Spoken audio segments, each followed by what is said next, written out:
Нэгдүгээрт нь болохоор энэ хууль байгаа. Гэхдээ хуулиа бид нар бас хэрэгжүүлэхгүй байгаа. Тэгэхээр энэ чиглэлээр энэ хууль маань өөрөө процессын шинжтэй хууль байгаа.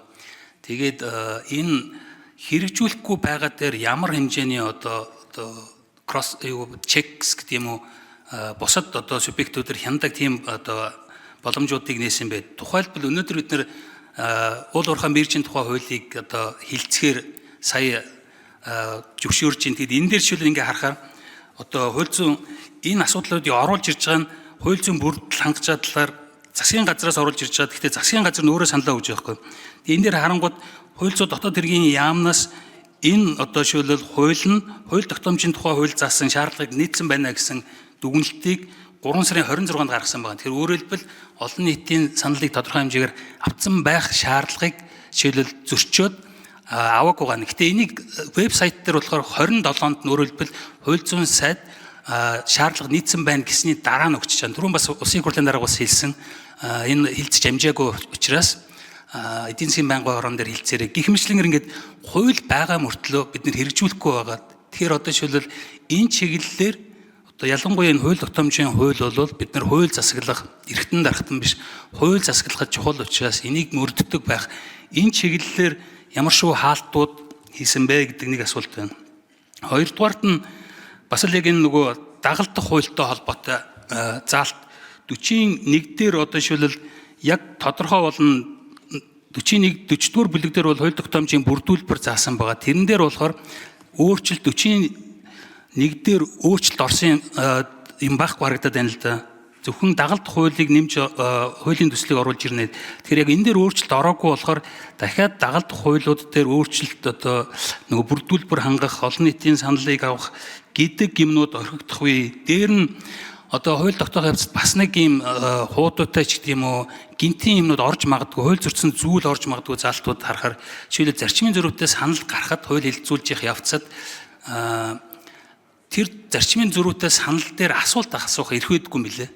Тэгэхээр өөрөөр хэлбэл дэмжсэн дэмжээгүй гэх. Тэгэхээр байнгын хорооны цөөн хэдэн гишүүдийн хүрээгээр ингээд зарим нэг хуулийн өөрчлөлтүүд орох юм магадaltaй. Тэгэхээр энэ чиглэл асуудал дээр бас та хэд үжил судалсан юм байгаа болов уу гэдэг. За дараагийнх нь болохоор 3 дугаарх нь 5 жил болсон 5 ба түүнээс дээш дагаж мөрдөж байгаа хуулиуд дээр нэмэлт өөрчлөлт оруулахаар бол үр дагаврын үнэлгээ хийнэ гэсэн байна. Одоо жишээлбэл өргөн баригдсан хилц хэсгийн шийдэх гээд одоо бид нар хүлээж байгаа өнөө маргаашгүй ярих чаа хүний эрх чөлөөг хангахтай холбоотой зарим хуульд нэмэлт өөрчлөлт оруулах тухай хуулийн төсөл 7 хууль жишээлбэл дагалдан одоо орж ирж байгаа. Тэгэхэд эдгээр бүгдээрээ 5-аас тийш болсон. Гэхмэчлэнгээр энэ хууль батлагдангууд тодорхой хэмжээгээр энэ хууль хилцэх асуудлууд нэлээд одоо жигдэртэл цаг хугацаа орох шинжтэй харагдчихад. Тэгэхээр энэ талаар та хэд хизээнээс энэ үйл ажиллагаа хууль тогтоох үйл ажиллагаанд саад учруулахаар байна уу? Тэгээ энэ хизээнээс жигдэрхээр байна гэсэн ийм багцаа тооцоо хийсэн бай. Бодиттой байдлаар нь ямар шүү тооцоо судалгаа хийсэн бэ гэсэн ийм 3 асуулт. Баярлалаа. За зогтоод хэрэгшээ хариулт өгье. За хууль хэрэгжүүлэх энэ нөгөө хуулийн хэрэгжилтэнд энэ хууль хувь нэмэр оруулна. Яг гэвэл нөгөө хэрэгжих ёстой хууль чи өөрөө чанарчиж гарч ирнэ гэсэн. Одоо жишээлбэл чанаргүй ерөнхий хуулиуд болохоор өөрөө хэрэгжихэд амьдрал дээр хүндрэлтэй байгаад хэрэгжилтэн сүултээ журам руугаа шилжиж явчихад байна шүү дээ. Тэгэхээр эхнээсээ хууль чанарчна гэдэг хэрэгжих магадлал нь өндөрсөж гэнэ гэсэн үг. Хэрэгжилтийг хариуцлага тооцдог механизм бол энэ хууль биш. Нөгөө бусад өөрөө хуулиараа жишээлбэл их хурл бид нар хяналтын хуультай шүү дээ. Тэрнийхээ дагуу хуулийн хэрэгжилтэд жишээлбэл их хурл энийхээ дагуу хянаад явдаг. Тэгэхээр тэрэн дээрээ бол өөр хуулиудаар энэ нь зохицуулагдаад явж байгаа. Гэхдээ энэ хууль бол хэрэгжилтэнд нөлөөлнө. Яг гэвэл эхнээсээ хуулийн чанар нь өөрөө сайжирж байгаа.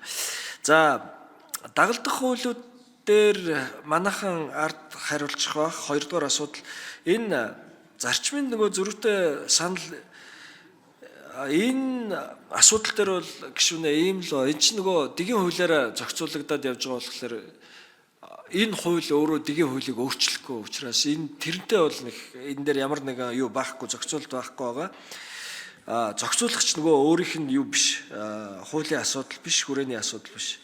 Тэгээ энэ одоо энэ өргөн барьсан байгаа хууль энэ 5 жил болсон хуулиуд тэгээд энэ хүний эрхийн өргөн барьсан байгаа хуулиуд дээр яг энэ хууль маань бол эргэж үйлчлэхгүй. Гэхдээ яг бодит амьдрал дээр гişүнэ нэг ийм л юм байд. Яг хууль ийм асуудал орж ирэл нэгэнт яригдаал эхэлж байгаа бол хилцэж байгаа хүмүүсийн сэтгэлгээ өөрчлөгдчихдөг.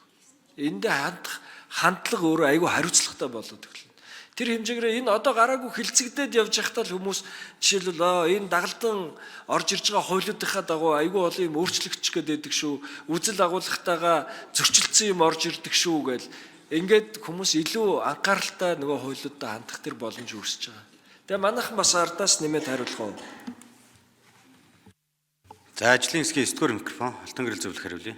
За их төвшин гишүүний асуултанд нэмэлт бас тодруулга өгье гэж бодож байна. За тэгэхээр хүний эрхийн зөрчил бол яаж хууль гаргаад баталсныхан дараа хүний эрхийн зөрчлийг одоо арилгахад өөрөө бол асар их зардалтай байдаг. Хэрвээ энийг одоо яг хуулийн төслийн түвшинд нь хүний эрхийн зөрчлийг хязгаарлаж байгаа заалтыг илүү одоо наривчсан аргачлалаар үнэхээр шаардлагатай хязгаарлалтай үгүй юу гэдэг энэ аргачлалаар нь хянаад явах юм бол хүний эрхийн зөрчил гарах нь бол эрс багаснаа. За энэ утгаараа бол хүний эрхийн хэрэгжилт одоо хангалтгүй байна гэж байгаа өнөөгийн энэ шүүмжлэлт бол энэ бол бодиттой бас хэрэгжилтийн хувьд бол давуу байдлыг бол авчирнаа гэж ингэж судлаачийн үед бол харж байна. За хоёрдугаарт нь бол журам багасах хэвээр. Энийг бол энэ хуулиар одоо гол онцолж байгаа зүйл байгаа. Тэгэхээр журам багасна гэдэг маань илүү хуульчлагдана гэсэн үг. Тэгэхээр процесс нь өөрөө илүү их. За гүйцэж хариулъя. Хуульчлагдах учраас энд бол бас хариуцлагын хувьд бол нэлээ өөр зарчмын хувьд ялгаатай байгаа. Өөрөөр хэлбэл хуулийг зөрчих нь бол нэг өөр асуудал болно. Журам зөрчих нь бол бас нэг өөр байдаг тийм ээ. Тэгэхээр энэ талаасаа бол нэгэнтээ одоо хуульчлагдсан процессыг бол төрийн албан агч зөрчих нөхцөл нь бол бас их багасна гэж бодож байгаа. Энэ утгаараа бас хуулийн хэрэгжилт нь бол бодиттой хувь нэмэр оруулж чаднаа. За их төвшин гишүүн тодруулж сууя. Тэгээд 5 ба түүнээс жил дараа дагаж мөрдөж байгаа хуулийн туйл тогтоомжийн шинжилэн өөрчлөлөөр бол одоо үнэлгээ хийсэн байна гэж яг энэ зүгээр нөгөө хууль тогтоох үйл ажиллагаанд тодорхой хэмжээнд яг энэ хууль батлагдсны дараа тодорхой хэмжээгээр нөлөөлөх байх. Тэгэхээр энэ одоо шилжүүлэлт хугацаанд ямар шоу байдлаар зохицуулах вэ? Тэгэхээр ер нь бол бүх үнэлгээ ийм хурдан хийж чадахгүй, хүчин чадлын хувьд хангалттай биш учраас яаж нөлөөлөх вэ? Тэгэхээр тодорхой хэмжээгээр энэ хууль тогтоох үйл ажиллагаанд нөлөөлж одоо үнэлгээ хийсэн зөвхөн хуулиудыг дагалдах байна уу, өргөн барьсан байна уу, ингэж явах нэ. Тэгэхээр ямар шоу байдлаар нөлөөлнө гэж бодож байгаа гэж тэрийг илүү тодруулж ирсэн. Нэмэлт хариулт өгье. Ажлын хэсгийн 10-р микрофон.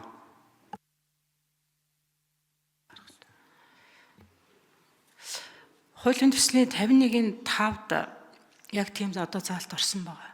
Цаашид яг энэ хууль хэрэгжихгүй байгаатай холбогдуулаад хэрэгжилтэнд нь хяналт тавих энэ зохицуултыг бас чангадгах хэрэгтэй байна гэдэг энэ хилцүүлгийн шатны саналуд гарсан.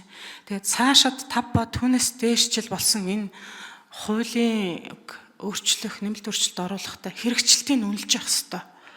За түүнийг бас хилцүүлж байх хэрэгтэй гэдэг ийм заалт орж ирж байгаа. Энэ бас хувь нэмэр болох бах.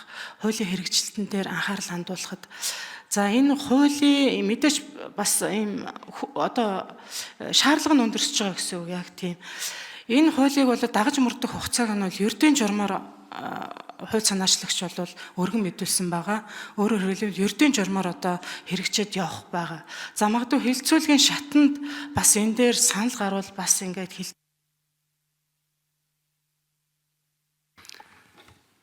За их төвшин гишүүн дахин тодруулж сууя. Би яг хариултаа авч ирсэнгүүд яг энэ хууль тогтоох үйл ажиллагаанд нөлөөлөх юм шиг санагдаад байгаа байхгүй. Үнэлгээ хийгдээгүй учраас бүгдээрийн энэ үнэлгээ хийж ийж 5-аас дээш жил болсон мөрдөгж байгаа хуулиуд дээр үнэлгээ хийх хэрэгтэй болчихно. Тэгэхээр үнэлгээ хийхийг хүлээн гэхээр тодорхой хэмжээгээр хууль тогтоох үйл ажиллагаа саатгаар байх. Саяын таны яг та сая төсгөлд нь хальт хэлж чадах тоо үлдээч шүүл тодорхой хэмжээнд хэрэгжилтэн дээр нь ийм зохицуултууд байна уу? Эсвэл одоо өөр хууль тогтоомж энэ хууль тогтоох үйл ажиллагаа тодорхой хэмжээгээр удаашрах үйл ажиллагааг яаж зохицуулах вэ? Эсвэл цөөн хууль одоо жишээлбэл зөвхөн үнэлгээ хийгдсэн хуулиудыг л өргөн барина гэсэн үг үү? Энэ талаар илүү мэдээлэл өгсөн. За ажлын хэсгийн 10-р микрофон. тодруулаад хариулъя. Одоо хүчил төгөлтөр үйлчилж байгаа энэ хуульд бол 51-ийн 3 гэж заалт байгаа юм.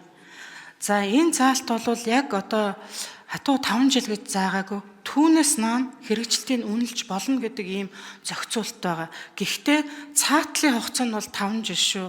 Монгол улсад одоо байж байгаа энэ бүх хуулиуд 5 жил болох юм бол заавал хэрэгжилтийн үр дагаврыг үнэлдэг байгаа. Тэрнээс наан бол болно.